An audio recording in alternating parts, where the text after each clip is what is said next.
Assalamualaikum warahmatullahi wabarakatuh. Perkenalkan kami dari kelompok 5.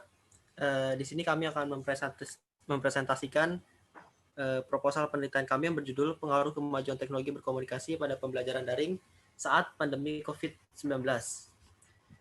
Anggota kelompok kami terdiri dari saya sendiri, Aldi Wiradata Bukharicung, ada Muhammad Himon Effendi, ada Ivan Widiasmoro, ada Satria Dwi Herlambang, dan ada juga Sofia Imamah. Nah, di proposal penelitian kami ini ada terdiri dari 4 bab. Bab 1 berisi pendahuluan, bab 2 landasan teori, bab 3 metodologi penelitian, dan bab 4 simpulan dan saran. Mungkin kita bisa langsung ke bab 1 aja.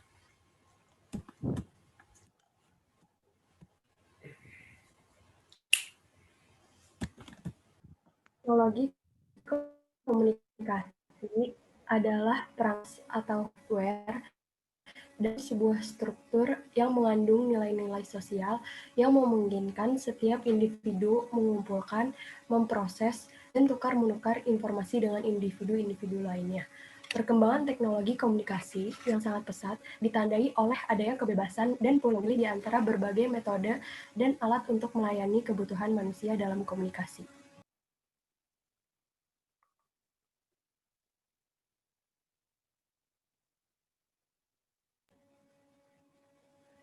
Pada 1876, Alexander Graham Bell menemukan telepon. Pada zaman dahulu, bentuknya masih menggunakan kabel. Lama-kelamaan, telepon menggunakan sinyal satelit, bahkan sekarang tidak membutuhkan sambungan kabel. Menurut Briggs dan Peter Brook pada 2006 mengatakan pengembangan komunikasi akhir-akhir ini, terutama secara teknologi, bisa sangat berlebihan. Dengan adanya kemajuan teknologi berkomunikasi ini, pelaksanaan kegiatan belajar mengajar pada saat pandemi COVID-19 ini dilakukan secara jarak jauh atau daring, karena diharapkan mampu menekan penyebaran COVID-19.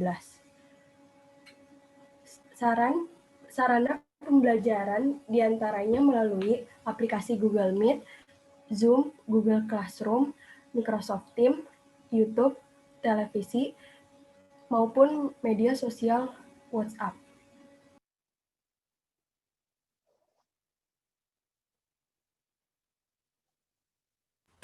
Ya, di sini ada bab 2 berisi landasan teori. Di sini ada pengertian pembelajaran. Yang pembelajaran itu adalah proses interaksi peserta didik dengan pendidik dan sumber belajar pada suatu lingkungan belajar di dalamnya. Di dalamnya terdapat proses pemerolehan ilmu dan pengetahuan, penguasaan kemahiran dan tabiat, serta pembentukan sikap dan kepercayaan pada peserta didik. Pembelajaran itu terbagi menjadi dua. Ada pembelajaran luring dan pembelajaran daring. Apa sih pembelajaran luring? Pembelajaran luring itu bisa diartikan sebagai bentuk pembelajaran yang sama sekali tidak dalam kondisi terhubung dengan jaringan internet maupun intranet, atau biasa disebut offline. Pembelajaran luring itu biasanya contohnya kayak misalkan kita kegiatan belajar mengajar di kampus seperti biasa, tidak seperti ini. Kalau sekarang kan kayak online gitu ya. Dan ini kalau online gini biasa kita sebut pembelajaran daring. Nah, pembelajaran daring ini biasa disebut juga e-learning. E-learning yang berarti pembelajaran yang disusun dengan tujuan menggunakan suatu sistem elektronik atau juga komputer sehingga mampu untuk mendukung suatu proses pembelajaran.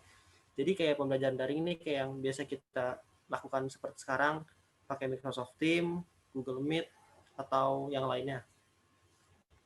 Nah, di sini ada pengertian teknologi komunikasi. Pengertian teknologi komunikasi. Teknologi komunikasi itu adalah peralatan perangkat keras atau biasa kita sebut hardware dalam sebuah struktur organisasi yang mengandung nilai-nilai sosial yang memungkinkan setiap individu mengumpulkan, memproses, dan saling tukar-menukar informasi dengan individu-individu lainnya. Ada juga pengertian menurut ahli. Ini salah satunya kita ambil dari William dan Sawyer pada tahun 2003. Teknologi informasi yang berarti teknologi yang menggabungkan komputasi atau komputer dengan jalur komunikasi yang membawa data, suara ataupun video.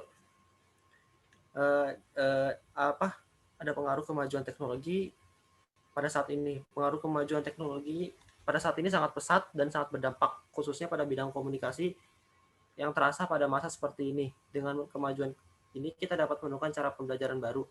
Dengan adanya kemajuan teknologi ini, jadi kita bisa seperti sekarang, seperti contohnya kuliah online, memanfaatkan teknologi yang ada, jaringan yang bagus.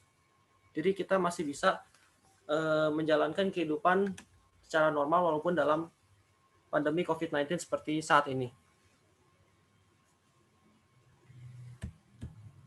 Bab 3, metodologi penelitian. Dalam penelitian ini, metode penelitian menggunakan metode kualitatif karena penelitian akan memfokuskan pada pengamatan, di mana penelitian ini mengumpulkan informasi serta data menggunakan responden. Metode analisa data di penelitian ini memfokuskan kepuasan media belajar yang dilakukan dengan pembelajaran daring dan motivasi belajar yang didapatkan ketika pembelajaran daring saat ini.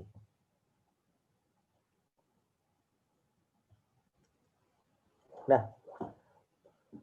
pengumpulan data.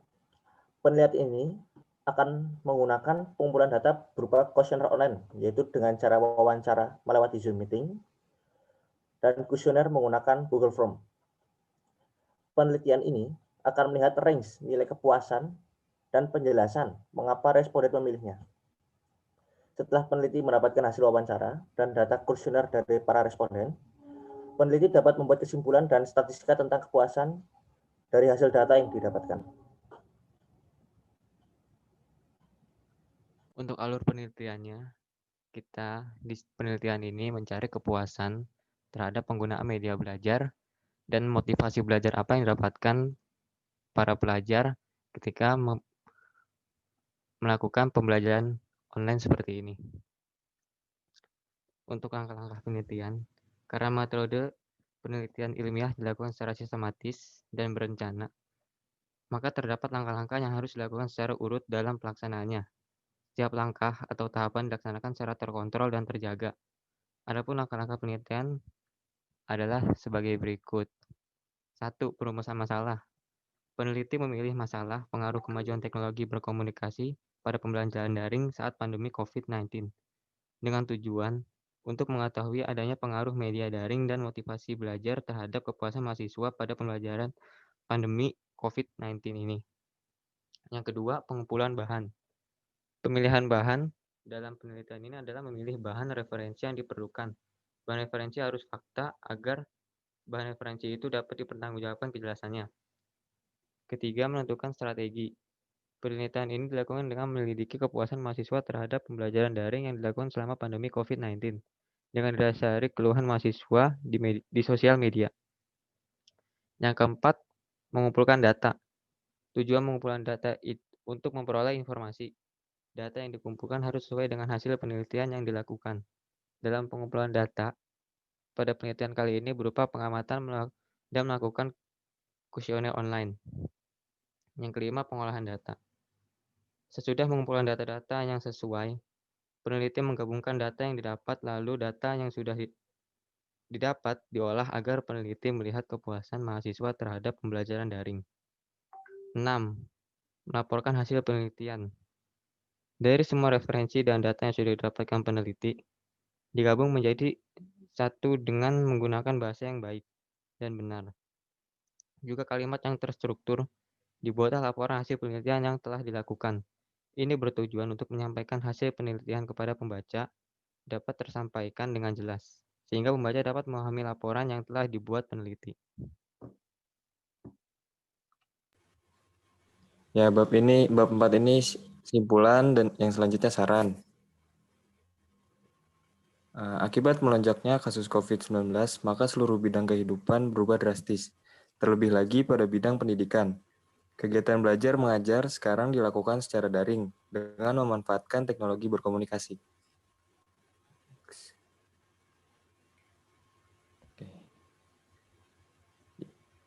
Dalam di sini berisi saran, yaitu ada 3 saran, terbagi menjadi 3. Yang pertama, saran untuk peneliti, yaitu peneliti diharap dapat untuk lebih mendalami isi dari proposal.